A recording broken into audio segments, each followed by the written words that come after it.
દાદીમાં લગ્ન છે નવા ઘરે લગ્ન રાખવાના પણ આ હજી કઈ ઠેકાણા તો હે ને કેમ કે ગામના લગ્ન કરવામાંથી નુકસાન નથી આવતા બાવળિયા પરિવારના આંગણે લગ્નમાં આવી જાય ભાણો ભામર પીળો જબો પહેરી રખડેલા કેમ ભાઈ ધીસ ઇઝ વરાજો નાને કહેવાય મામા ભણાનો પ્રેમ શણગારેલી શેરીમાંથી હોરો નીકળતો તો ભાણિયો એનો ફોટો દેખાડે જો મામા કેટલો રૂપાળો લાગો એકાદી સોડી તો ગઈ એટલે હળવો રે હળવો જાય તાર મામા બાકી છે મારો કે મેળ પડતો નથી તું ક્યાં ટીંગાઈ તો રેન તો ભાણિયા ઉપડી થાળે કેમ કે એને ખબર પડી કે મામા ખાવા જાય પણ જમાડીને મારે જમવાનું આમ તો મેં 17 વાર ભાણેજને જમાડ્યા તો 1700 બ્રાહ્મણ નું મળવું જોઈએ પણ એવું કઈ લાગતું નથી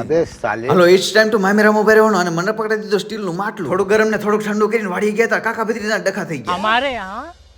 ऐसा ही होता है તાવડા મંડાઈ ગયા ને બને ગરમ ગરમ ભાજી બસ આપણે આ કરવા તો આયા અહીં અને આખો દી ચોથી વાર કપડા બદલાય મેં માંગ્યા તો ના પડે નહીં લાયો મેરા તું નો લાયો એક જ છે તો મને કાઢ દે આવડા મારે પહેરવાના હે ભાઈ કહો ભાઈ कुछ तरीका है भीख मांगने का? રાજા નેટે થઈ ગઈ 10,000 નો ધુમાડો કરીને રાતના 2 વાગ્યા સુધી ફૂલ ટેલી થઈ ગયા એમ ઠેકડા માર્યા હા એમાં હું નતો अरे बाप रे ये तो धोती खोल रहा है એટલે હે ગણપતિ બાપા અમે આ ઘાસ હણ નથી થતા હવે કઈક કરો તો સારું હે હવે